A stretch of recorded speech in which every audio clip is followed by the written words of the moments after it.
एक परदेसी का अपनी माँ के नाम लिखा हुआ खत।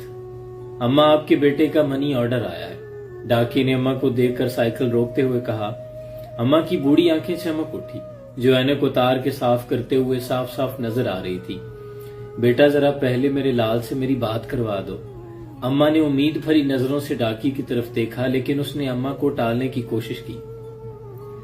अम्मा, मेरे पास इतना वक्त नहीं होता कि मैं आपके बेटे से हर बार आपकी बात करवा सकूं।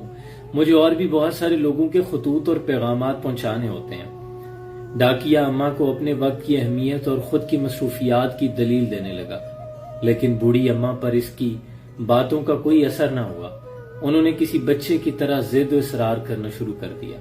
बेटा, बस थोड़ी देर ही की तो बात है, गुफ्तगू करने में कौन सा दिन गुजर जाता है। अम्मा, आप हर बार मुझसे बात करने पर इसरार ना किया करें, मुझे बड़े अफसरान के सामने जवाबदेह होना पड़ता है। ये कहकर डाकिया ने अम्मा को पैसे देने से पहले अपने मोबाइल पर एक नंबर डायल करना शुरू कर दिया। ये ले अम्मा, बात करें, लेकिन ज्यादा बात ना करें, पैसे कट जाते हैं। उसने अपना मोबाइल अम्मा के हवाले किया। अम्मा ने उसके हाथ से मोबाइल लिया। अम्मा अपने बेटे से 1 मिनट फोन पर बात करने के बाद मुतमईन हो गई। उसके झुर्रियों वाले चेहरे पर मुस्कुराहट फैल गई। ये 1000 रुपए हैं अम्मा, ये कहकर डाकिये ने 100 के 10 नोट अम्मा की तरफ बढ़ा दिए। अम्मा ने पैसे गिनते हुए उसे ठहरने का इशारा किया। अब क्या हुआ माँ, ये 100 रुपए रख लो बेटा। क्यों अम्मा? वो हैरान रह गया। हर माँ मेरे बेटे के भेजे हुए पैसों को लाने के अलावा तुम मेरी बेटे से बात भी तो करवाता है ना, इसमें खर्चा तो होता होगा। ये उसके लिए है। अरे नहीं अम्मा, रहने दो। वो लाख इनकार करता रहा, लेकिन अम्मा ने जबरदस्ती 100 रुपए उसकी जेब में डाल दिए और वो वहां से वापस जाने के लिए मुड़ गया। अम्मा, जो अपने घर में अकेली रहती थी, वो भी ढेरों दुआएं देने के बाद अपने मकान के अंदर चली गई। डाकिया वहां से चंद कदम ही आगे बढ़ा था कि किसी ने उसके कंधे पे हाथ रखा। उसने पीछे मुड़कर देखा तो उस बस्ती में उसके जानने वाले का चेहरा उसके सामने था। वो गनी भाई को देखकर हैरान रह गया, जो चाय की दुकान चलाता है। भाई, आप यहाँ कैसे? आप तो अभी अपनी दुकान पर होते हैं। मैं आज यहाँ तुम्हारे पीछे पीछे आया हूँ, मुझे तुमसे कुछ पूछना है।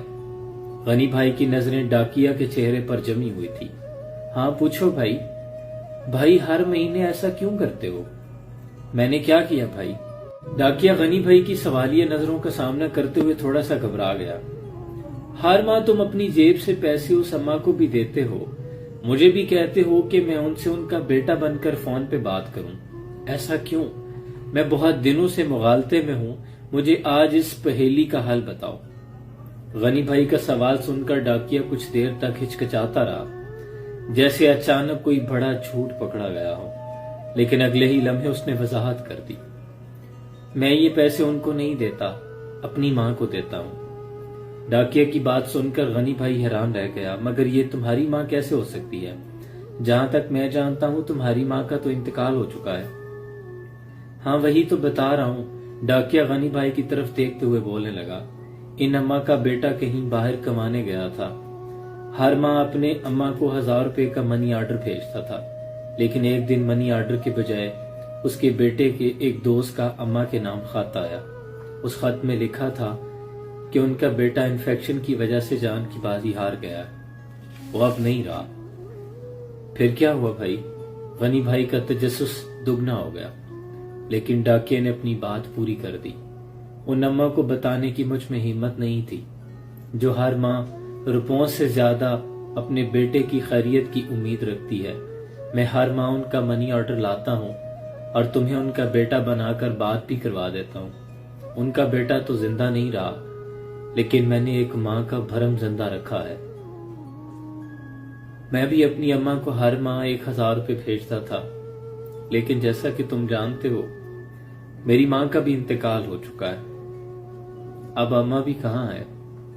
ये कहकर उस डाकिये की आंखें आंसुओं से भर गई। वही पैसे अब मैं इस बूढ़ी अम्मा को दे देता हूँ, जो अपनी माँ को भेजा करता था, अपनी माँ के साले सवाब की नीयत से। इसलिए मैंने कहा कि वो पैसे मैं अपनी माँ को देता हूँ। डाकिये की बात सुनकर गनी भाई की आंखों में आंसू थे। एहतराम भरी नजरों से डाकिये को देखते हुए डाकिये की पीठ पर हाथ थपका اور واپسی کے لیے مڑ گئے۔